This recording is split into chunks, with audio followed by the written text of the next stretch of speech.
احلى اكل هيحبوه بسرعه هتعملوه وكلهم هيخلصوه. انا بقى عايزه اغمس عشان بجد الاكل يا جماعه فظيع. هو شكله اصلا لا يقاوم. عاملين بقى يا سلمى سجق شرقي بطريقه حلوه قوي، واللحمه دي عملتها في 5 دقايق، وكبده اسكندراني عملتها في دقيقتين. هي شكلها جوسي لوسي خالص. احلى مكرونه بالبصل بسم الله. طيب قبلك انا قبلك. هو انت لازم تدوقي انت عارفه ان انا ماليش في المكرونه الريد صوص صح؟ انا مستغربه جدا ان انت عايزه تدوقي المكرونه، انت مالكيش في المكرونه الريد صوص. لا بس انا بعشق اللي بالبصل دي، رهيبه. معمول فيه بقى حركات وتركات كده مختلفه. خدي بقى يا سلمى عشان انا عايزه ادوقك لحمه فظيعه. بصي انا عارفه ان انت صاحبه مزاج في الاكل وهتحبي اللحمه دي قوي. هو تحسيه بوفتيك ومش بوفتيك على كبده اسكندراني، او انا مش فاهمه ده ايه، بس هو تحفه.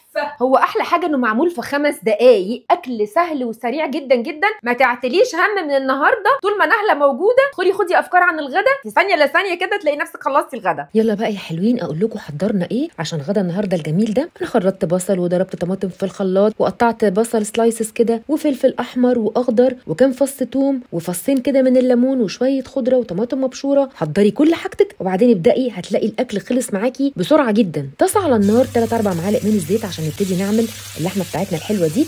ده بفتيك يا جماعه، انا مقطعه صغير شويه وسايباه في بصل مبشور وملح وفلفل اسود ما يقلش عن نص ساعه. وبعدين تقدحي الزيت وتنزلي بالبفتيك بالبصل بتاعه، تقعدي تشوحي كويس جدا كده. وبعدين تحطي فلفل سبايسي بقى على فلفل رومي، لو مش بتحبي السبايسي ما تحطيش. تشوحي كويس جدا جدا، وخلي بالك انا كنت مدقدقاه شويه الاول عشان ما ياخدش معايا وقت، وكمان كل ما تسيبيه في البصل طعمه بيعلى جدا. ودي اسرع واسهل اكله في التاريخ. ينفع نعملها بالفراخ، ينفع بالفراخ هتبقى حلوه جدا. وترشي ملح وفلفل اسود وبس كده. ندخل بقى على المكرونه. انا حطيت طاسه على النار بقى وحطي 3-4 معالق من الزيت عشان نعمل يا جماعه مكرونه رهيبه. قطعي بقى قرن فلفل حلو كده وشوحيه يطلع ريحته الاول، وانزلي بالبصل شوحي كويس جدا جدا. فصين توم كده حلوين، ملح وفلفل اسود وشويه بابريكا، وشوحي كويس جدا جدا. وعايزاكي بقى تشوفي لي احلى مكرونه هتاكليها بتفاصيل بسيطه جدا. معلقتين 3 من الصلصه، زودي كده معلقتين 3 من الزيت وشوحيهم كويس جدا جدا. وخلاص كده يا نهله، هي دي بقى المكرونه. لسه حطينا طماطم مضروبه في الخلاط برده، لسه ما خلصناش. في حاجه حلوه قوي هنعملها دلوقتي. هسيبي الكلام ده بقى يتسبك كويس جدا كده لحد لما تحسي ان هو خلاص الزيت طلع على الوش، وتظبطي الملح والفلفل الاسود بتوعك.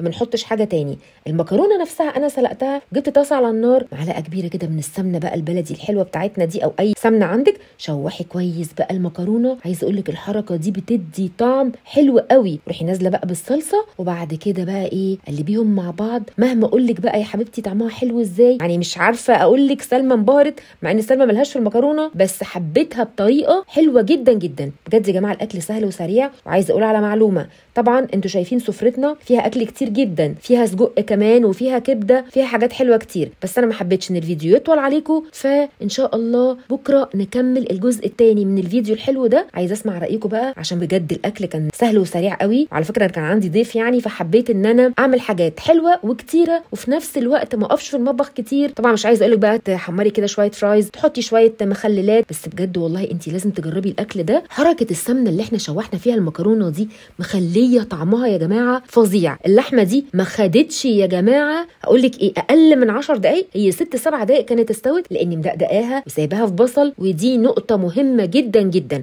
بكره ان شاء الله هنكمل بقيه سفرتنا. استنوني وعايزه اسمع رايكم في الكومنتات. ولايك وشير لو عجبكم غدا النهارده. بحبكم قد الدنيا دي كلها، ما تحرموناش من كومنتاتكم الحلوه. ونشوف الفيديو الجاي حلوين. باي باي باي.